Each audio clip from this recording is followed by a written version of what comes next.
Hello மக்களை, துளசி வெற்றி செம இன்ட்ரெஸ்டிங்காக போயிட்டுருக்கு. நம்ம வெற்றியும் அவங்க மனசில் உள்ள எல்லாத்தையுமே துளசிக்கிட்ட சொல்ல ஆரம்பிக்கிறாங்க. எப்போவுமே துளசி அதை ஏற்றுக்கவே மாட்டாங்க. இந்த வாட்டி ரொம்ப மாறுதலாக துளசியை நம்ம வெற்றியோட லவ் அக்செப்ட் பண்ணிட்டாங்கன்னே சொல்லலாம்.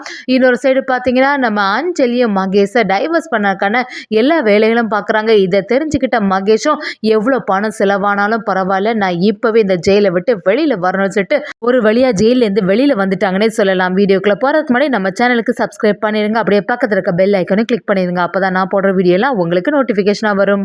நம்ம அஞ்சலி துளசிக்கிட்ட வந்து, அக்கா இதுக்கு மேலே நான் பொறுமையாகவே இருக்க முடியாது, இந்த மகேஷோட டார்ச்சர் தாங்க முடியலை, லீகலாக எல்லா ஃபார்மாலிட்டிஸையும் பண்ணலாம் அப்படின்னு ரெடியாக இருக்குன்னு சொல்லும்போது, துளசியும் நீ சொல்கிறது சரியாக தான் இருக்குது, எப்படி இருந்தாலுமே நான் லாயரை பார்த்து தரேன்னு சொல்லிட்டு நம்ம அஞ்சலிக்கிட்ட சொல்லும்போது, அஞ்சலி ஒரு லாயரை பார்த்து வைக்கிறாங்க. அவங்கள போய் சந்திக்க போகிறாங்க. நம்ம துளசியும் அஞ்சலியும் சேர்ந்த மாதிரி அவங்கள்ட்ட பேச ஆரம்பிக்கிறாங்க. அஞ்சலியும் நடந்த எல்லா விஷயத்தையும் சொல்ல ஆரம்பிக்கிறாங்க. மகேஷ் இப்படிலாம் டார்ச்சர் பண்ணால் இனிமேல் அவங்க கூட வாழ்றது நான் தயாராக இல்லை அப்படிங்கிற மாதிரி எல்லா லீகலான டாக்குமெண்ட்ஸை ரெடி பண்ணி தாங்கன்னு கேட்குறாங்க. அதுபடி அந்த லாயரை எல்லாத்தையும் ரெடி பண்ணுறாங்க. இவ்வளோ பெரிய சைக்கோ கூட நீங்கள் எப்படிமா இத்தனை நாளாட்டு வாழ்ந்தீங்க, எப்படி இருந்தாலும் உங்கள் பக்கம் தான் கேஸ் இருக்க போகுதுன்னு சொல்லிடுறாங்க. இதெல்லாம் கேட்டுட்டு இருந்த நம்ம துளசியும் அஞ்சலி கிட்ட வந்து, அஞ்சலி இத்தனை நாளாட்டு இவ்வளோ பொறுமையாக நீங்கள் அந்த ஆள் கூட வாழ்ந்துட்டு இருந்திருக்கல்ல அப்படின்னு சொல்லிட்டு, ஒன்று நினைச்சாலும் எனக்கு பெருமையாக இருக்குது அஞ்சலி அப்படின்னு அஞ்சலிக்கு ஆறுதல் படுத்துகிறாங்க நம்ம துளசி.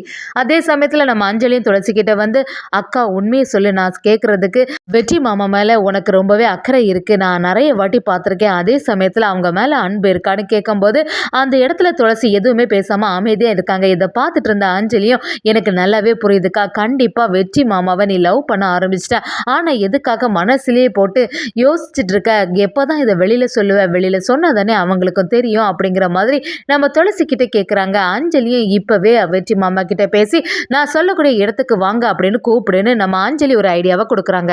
இன்னொரு பக்கம் நம்ம வெற்றியை ஏதோ ஒரு ஆழ்ந்த சிந்தனையில இருக்காங்க. இதை கவனிச்ச கதிரம் வெற்றி கிட்ட போய், டே கொஞ்ச நாளாவே உன்னோட ஃபேஸே சரியில்லை, என்னாச்சு, எதுக்கு இவ்வளோ டென்ஷனாக இருக்கு அப்படின்னு கேட்கும்போது நம்ம வெற்றி அதெல்லாம் ஒன்றும் இல்லடான்னு சொல்லிட்டு சமாளிக்கிறாங்க. ஆனால் நம்ம கதிர் விடுற மாதிரி இல்லை, வீட்டில் நடக்கிறது எதுவுமே எனக்கு தெரியாதான்னு நினச்சிட்டு இருக்கியோ, உன்னை பற்றி எனக்கு நல்லாவே புரியும்டா, என்னடா விஷயம் ஒழுங்கா என்கிட்ட சொல்லுன்னு சொல்லும்போது நம்ம வெற்றியும் சொல்ல ஆரம்பிக்கிறாங்க.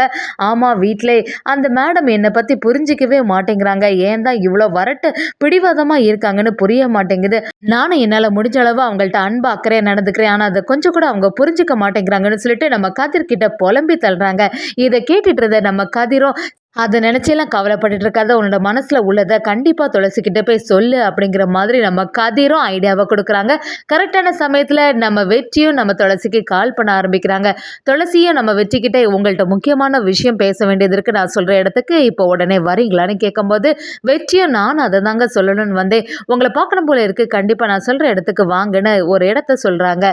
நம்ம துளசிக்கு ரொம்பவே பதட்டம் ஆகுது. அஞ்சலியும் துளசிக்கிட்ட வந்து, அக்கா இதுக்கு மேலே நீ மறைச்சிட்டு இருக்காத, கண்டிப்பாக வெற்றிக்கிட்ட எல்லா உண்மையும் சொல்லிடு, அது மட்டும் இல்லாமல் உன் மனசில் இருக்க எல்லா விஷயத்தையும் வெளிப்படையாக சொல்லு, அப்போ தானே அவங்களுக்கும் தெரியும்னு சொல்லிட்டு நம்ம அஞ்சலியும் துளசிக்கு ஆறுதலாக பேசிகிட்டு இருக்காங்க. ஒரு கட்டத்தில் நம்ம துளசியும் வெற்றி சொன்ன இடத்துக்கு வராங்க.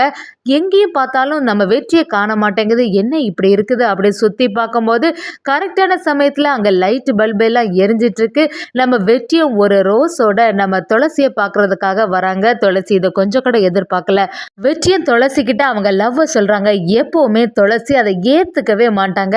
இந்த வாட்டி நம்ம வெற்றி ரொம்ப பதட்டமாக இருக்காங்க. மேடம் இத்தனை நாளாட்டு நான் வெயிட் பண்ணியாச்சு, ப்ளீஸ் மேடம் இந்த வாட்டியாவது என்னோட லவ்வை ஏற்றுக்கோங்க அப்படின்னு கேட்கும்போது நம்ம துளசி ஒரு கட்டத்தில் நம்ம வெற்றி கொடுக்கக்கூடிய ரோஸ் எல்லாம் வாங்கிட்டு அப்படியே அவங்க லவ்வை அக்செப்ட் பண்ணிட்டாங்கன்னே சொல்லலாம். இன்னொரு பக்கம் நம்ம அஞ்சலி டைவர்ஸ் பேப்பரை நம்ம மகேஷுக்கு அனுப்புகிறாங்க. அங்கே வந்து அந்த அதிகாரியும் மகேஷ் கிட்ட கொடுத்த உடனே மகேஷ் பயங்கரமாக டென்ஷன் ஆகிறாங்க. எவ்வளோ தைரியம் இருந்தால் இந்த அஞ்சலி என்னை டைவர்ஸ் பண்ணுறதுக்கு எல்லாத்தையும் ரெடி பண்ணுவா, கூடிய சீக்கிரத்தில் நான் அவளை நேரடியாக பார்க்கணும், எவ்வளோ பணம் செலவானாலும் பரவாயில்ல, நான் எப்படியாவது வெளியில் வந்து ஆகணும்னு சொல்லிட்டு அந்த லாயர்கிட்ட பேசுகிறாங்க.